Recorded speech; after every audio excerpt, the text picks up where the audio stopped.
I'm 92 years old. I have outlived my wife. I have outlived my friends. I have outlived my enemies. And I've outlived the version of myself that used to give a damn about what people thought of me. I am standing at the very edge of the cliff. I can see the bottom.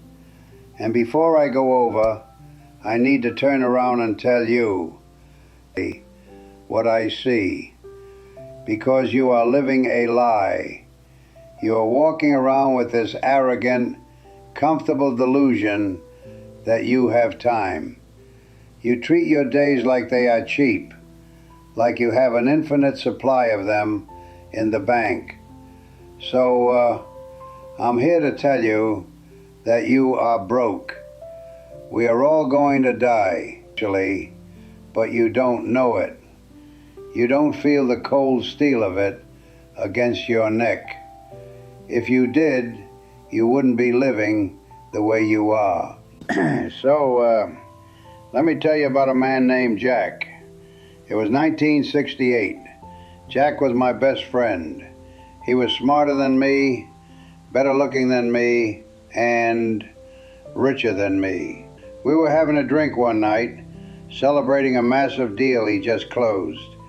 He was smoking a Cuban cigar, leaning back in his leather chair, and he looked at me and said, "Frank, 5 more years. That's the strategy. I grind for 5 more years. I hit the number. Then I'm done. Then I take Mary to Italy. Then I learn to paint. Then I had a plan." He had a road map. 3 days later, Jack walked out of his office building, grabbed his chest, and hit the sidewalk before he even realized he was falling. Massive heart attack. He was 42 years old. He never went to Italy. He never painted a damn thing. I stood over his casket, and we all died. The tragedy was that Jack spent his entire existence waiting to live. He treated his life like a waiting room for a better future that never arrived. And the cruelest part, I went to his office a week later to clear out his desk. His calendar was booked for the next 6 months. His inbox was full of urgent messages. Stopped because Jack died. His company replaced him in 2 weeks. His clients forgot his name in a year. And right now, looking at you, I see Jack. You are telling yourself the same lie. I'll be happy when I get the promotion. I'll take the trip when the kids are older. I'll forgive my brother when he apologizes. Let me give you a hard fact from a 92-year-old later. There is only now. And if you are trading your now for a later that isn't guaranteed, you are making the worst bet in the history of gambling. Let's talk about your stuff. I look at your generation. You are obsessed with accumulation. You buy things you don't need, with money you don't have, to impress people you don't even like. Small room now. I have a bed. I have a chair. I have a picture of my wife. I used to have a big house. I used to have luxury cars. I used to have a garage full of toys. And I am telling you, with the absolute clarity of the end game, it is all garbage. I have been to a lot of funerals. I have never, not one trailer following a hearse. When you die, your kids are going to hire a stranger to come into your house and throw 90% of your precious stuff into a dumpster. The other 10%, they'll sell at a yard sale for quarters. That is the sum total of your materialism. Future trash. So why are you putting yourself down? Why are you working 60 hours a week, missing your daughter's childhood, to pay for a car that sits in traffic? It is madness. And you won't realize it's madness until you are sitting where I am sitting. And by then, it is too late to return the merchandise. Let me tell you about the big victory. It was 1979, this Man of the Year award in my city. Big banquet, black tie. I walked up to the podium. People applauded. I felt like a god. I felt like I had won the game. I went home that night holding the trophy.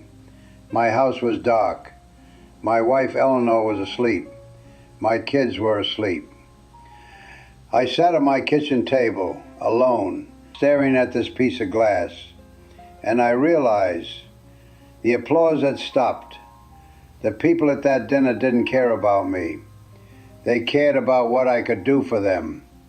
And the people upstairs, the people who actually loved me, I had neglected them for months to win that piece of glass. I missed my son's varsity games to stay late at the office, to close a merger, and for what? That trophy is currently in a box in a basement somewhere. I don't even know where it is. But the memory of my wife's sad eyes when I told her I couldn't make it to dinner, that is right here. That stays. You think your career is your legacy? It's not. It's a transaction. You are selling the hours of your life to get back, to build someone else's castle. If you drop dead today, your job would be posted online before your obituary. Do not worship at the altar of your career. It will not love you back. It will not hold your hand when the lights go out. So, what matters? If the money is fake, and the career is a trap, and the stuff is garbage, I'll tell you, the only things you get to keep are the things you gave away, the love you gave, the time you gave, the connection. I sit here in this chair and I don't replay my business deals. I replay the Sunday mornings with Eleanor. I replay the sound of my daughter laughing when she was 3. I replay the time I have a snowbank. That is the only wealth there is. So here is my challenge to you. Here is the no BS strategy for the rest of your life. Number 1, kill your ego. You are so terrified of looking foolish. You don't take the risk. You don't start the business. You don't ask the girl out. Why? Because you are afraid of what they will think. Nobody is watching you. They are too busy worrying about themselves. You are the main character only in your own head. To everyone else, you are background noise. Stop letting your fear of other people's judgment paralyze you. Their judgment will rot in the ground right next to them. Number 2, practice the last time. This is a Stoic technique. Every time you do something, anything, remind yourself that one day you will do it for the last time. One day you will pick up your child for the last time. One day you will kiss your spouse for the last time. One day you will drink a cup of coffee for the last time. You don't know when that day is. It could be 10 years from now. It could be today.